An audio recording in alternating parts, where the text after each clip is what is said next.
Olá, galerinha! Nossa aula hoje é sobre a formação das monarquias nacionais.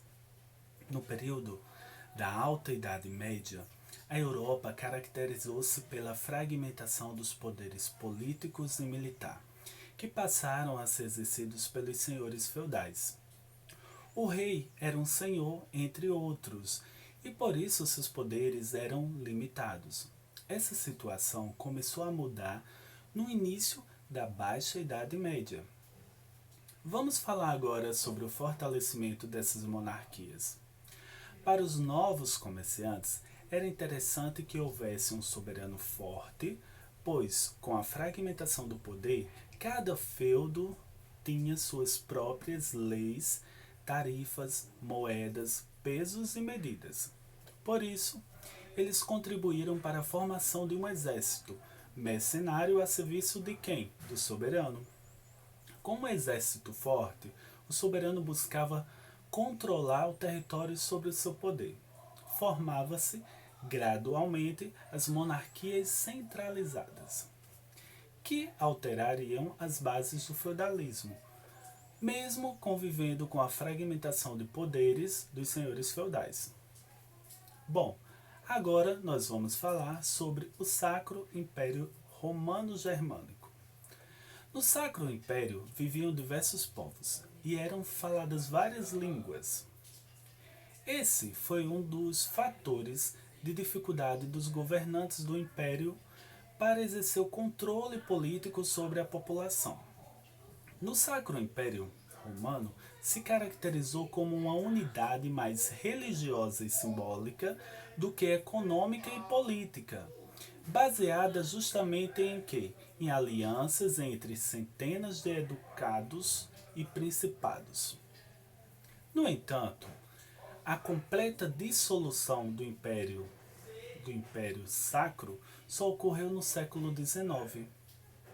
Bom, agora falando um pouquinho sobre a crise do século XIV.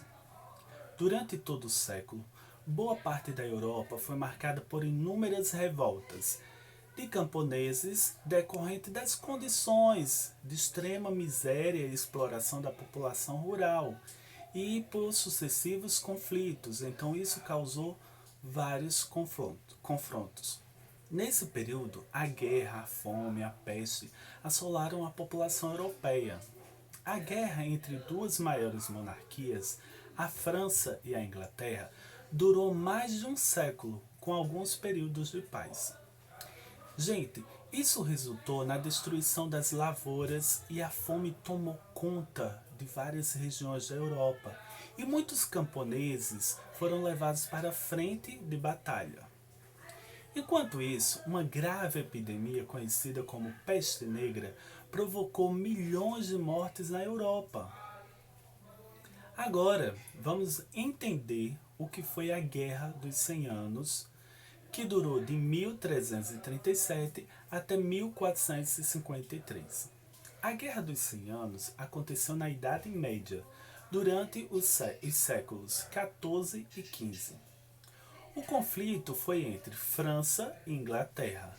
Um dos motivos foi justamente a disputa territorial. Nesse período, os franceses acusavam os ingleses de desenvolver uma política expansionista. Já os ingleses insistiam em seus legítimos direitos políticos e territoriais sobre a França. Olha, o estopim do conflito se deu quando o rei francês Carlos IV morreu sem deixar herdeiro. Eduardo III, então rei da Inglaterra, achou-se no direito de reivindicar para si o trono. Eduardo III, além de súdito, ele era sobrinho do rei. Entretanto, os nobres franceses também queriam o mesmo trono. A França tinha uma população 4 vezes maior que a Inglaterra. Em compensação, a monarquia inglesa era mais forte. Olha só, em 1412 nasce aí uma personagem muito importante no desenvolvimento da Guerra dos 100 Anos. E eu tenho certeza que todos vocês já ouviram falar. É Joana d'Arc. Joana d'Arc, quando criança, presenciou o assassinato de membros de sua família por soldados ingleses que invadiram a vila em que ela morava. Com 13 anos de idade, começou a ter visões e a receber mensagens de que ela dizia ser dos santos. Nestas mensagens, segundo Joana d'Arc, ela era orientada a entrar para o exército francês. Joana d'Arc cortou o cabelo bem curto, vestiu-se de homem e começou a fazer treinamentos militares. Ela foi aceita no exército francês, chegando a comandar tropas. Olha só, gente. Em 1430, durante uma batalha em Paris, infelizmente Joana d'Arc foi ferida, capturada e vendida para os ingleses. Joana d'Arc ela foi acusada de praticar feitiçaria em função de suas visões, e ela também foi condenada à morte. Foi queimada na fogueira em 1431. Aqui nós finalizamos nossa videoaula. Se você gostou, dá um like, se inscreve no canal, isso é importante. Agora você vai fazer o exercício e, para lhe auxiliar, você vai pesquisar no seu livro didático das páginas 16 até a página 21. Tchauzinho!